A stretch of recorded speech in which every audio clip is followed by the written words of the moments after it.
Depuis l'investiture du président Evariste Ndayishimiye en juin 2020, le Burundi a plongé dans des pratiques répressives héritées de son prédécesseur feu Pierre Nkurunziza.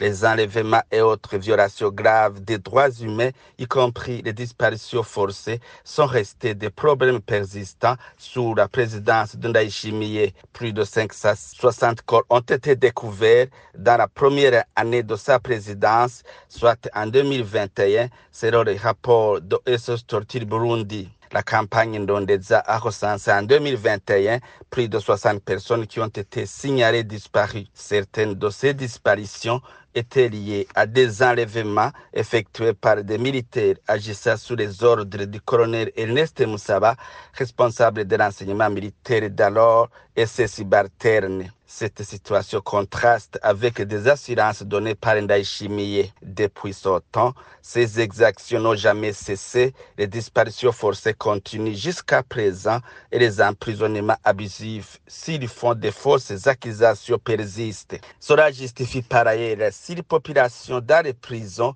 ou les effectifs par rapport à la capacité d'accueil ont augmenté jusqu'à 300%, ce qui rend la vie dure dans les prisons, comme le dénoncent les associations des droits humains.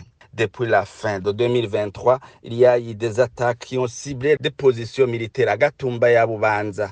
Au lieu de faire la lumière, les autorités se sont précipitées pour affirmer, sans aucune preuve, que les assaillants venaient du Rwanda, ce qui a été démenti formellement par les autorités rwandaises.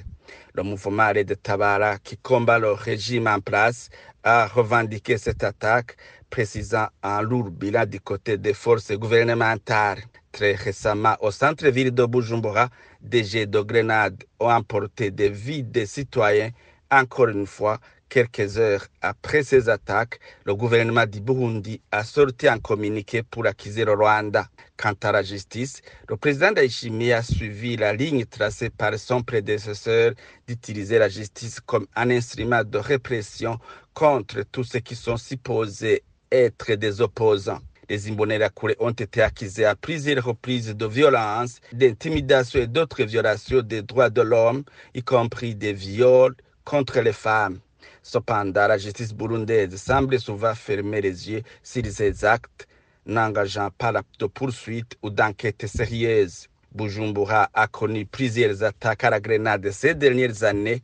Ces attaques, qui ont souvent visé des civils, n'ont pas toujours fait objet d'enquêtes approfondies, laissant des responsables impunis.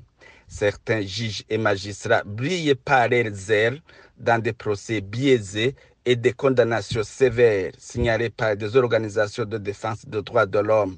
L'emprisonnement des journalistes pour l'exercice de leur métier justifie ce comportement d'injustice à genoux.